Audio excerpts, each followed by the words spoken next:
sort of just helping us prepare for like the battles that we have coming up. And like MC said, there's 17 Big 12 games. Like they're all going to be like gritty teams who are here to like knock us off. So I think having these kind of battles, even like Brown, like them coming in and playing so hard, I think that's definitely helping us prepare for what's to come. Yeah.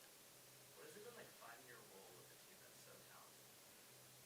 I would say everyone in here, the coaches do a good job telling you what your natural God-gift talent is. So I think it's a little bit easier to understand what you're naturally good at and just owning that and realizing that you can just put your whole effort into those things. So I think that helps balance out with so much talent around. Everyone's able to shine in their own different ways. Yeah, 100% everything Donna just said. Yeah. You guys as defensive stalwarts have to kind of love a game like this where they weren't calling a ton of fouls, people weren't going to the line a lot. You kind of get the flow of that game early and just say, all right, we can really go for it. Yeah, definitely. And I think like that's probably what Big 12 is going to look like. So I think like the refs letting us play through that like contact and everything like that, especially like for Sedona, like obviously they didn't have like really big posts, but like they were, like physical with her. So I think that's all helping us, coming up. Yeah. You guys have gone on the road a little bit, but, opening Big 12 play before the break, going to Orlando and then kind of making a statement win by 40. What does that kind of say about where you guys are? Are you peaking at the right time? How do you feel that you're prepared for this next 17-game stretch? I mean, I think we've just set a good standard, whether we're on the road or we're at home.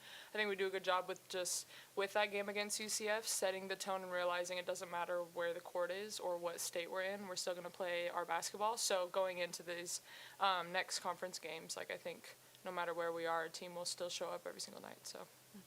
Yeah, and MC really prefaced it before our UCF game that like winning on the road is always difficult. So I think we came in with that kind of like road warrior mentality, and yeah. How have you both gotten to be so successful rebounding as guards, maybe not the traditional top rebounder? I mean, I can speak. This girl's a lead at it. Like, God-gift talent is rebounding. I would say I'm definitely improving on it. It's been brought up to me a lot more. I think as a guard, my job is with stopping ball, guarding the point guard. I never really thought about rebounding as much because I'm more focused on my person and trying to stop transitions. So I think it's good for me to have players like her where it's like, oh, dang, like I know Aggie's in there every single time, so she needs help. So us guards, like stepping up within rebounding, I think that's slowly clicking in my brain that I'm able to also go in for those rebounds, but she's always had that gift. So. Donovyn, I always talk about defense as being like a 1-2, but I was trying to really pay attention to your footwork today. The way that you catch up to someone in transition, cut people off, cut off the baseline. That's not just hustle, that's technique. Where did you kind of learn, or do you have a coach that kind of like bred that into you? Yeah, if my dad's watching this, he'll find this funny. But my dad was very, very good with teaching me those things. He trained me all throughout my life. He was my main trainer, so I did a lot of ladders, a lot of footwork. I also have two brothers, so when I was doing defensive work, it was always guarding them, so I was able to get actual live reps on how to do the footwork part.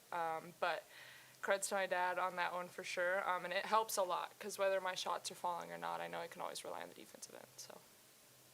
And Aggie, I feel like every time you're on the podium, we ask you the same thing, but every game you're having 14 rebounds, 17 functions, 2 hard fouls, whatever it takes, right? Yeah.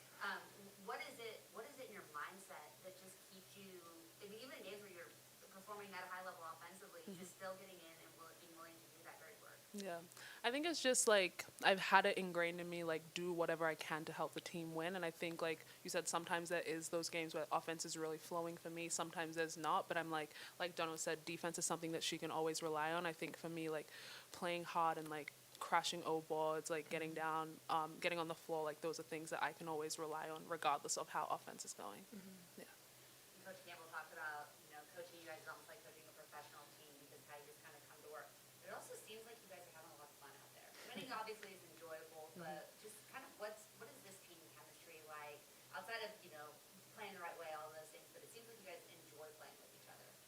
I would say being one of the transfers, of the many transfers that came in, it helps having girls that were already on the team that are so personable and great people all around. So it makes it easier for us to come in, and off the court we're all very close. It's fun to be around them even when we're not on the court. So I think that translates onto the court. Everyone has their skills and everyone puts their own work on their off time. So I think overall, all of us want the same goal, so it makes it really fun.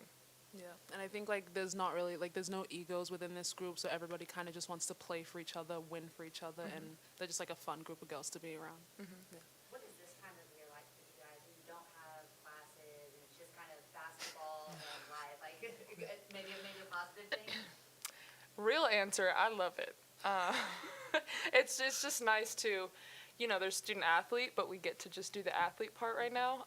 We get to fully lock in on basketball, come in more, and you don't have that extra stressor of school. So I'm definitely going to soak in the time we have before school starts up again. But Do you have any, like downtime activity? Do you binging anything good on TV? What? I'm not. No.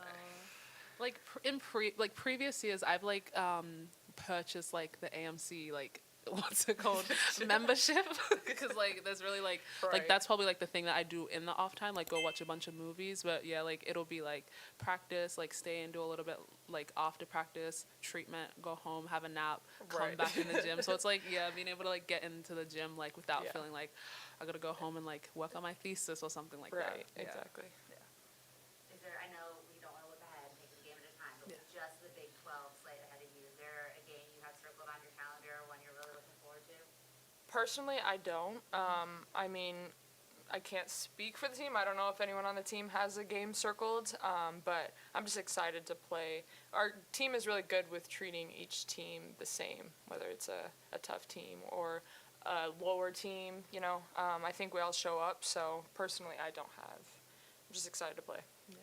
I wouldn't say like I necessarily have it like circled, but I think like Dono said, like all the teams like we're ready to compete with them. But I think obviously like Baylor is literally down the highway, so I think Right. like that's in like from last year. Like obviously we have stuff that we want to like come back and like show. So yeah, I'd say probably that game. Yeah.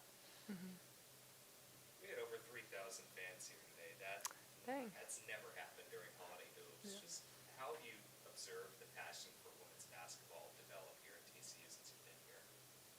I mean, I don't know what it was like last year, but it's cool. I even made a comment in warm-up to like, looks like there's a lot of people here today. But I think it's just a testimony to our team.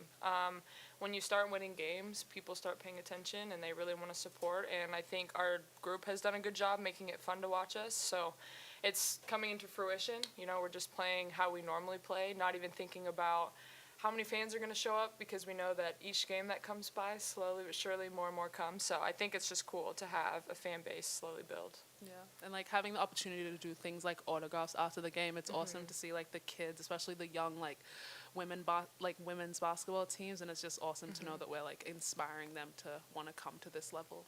Exactly. All right, anything else for these two?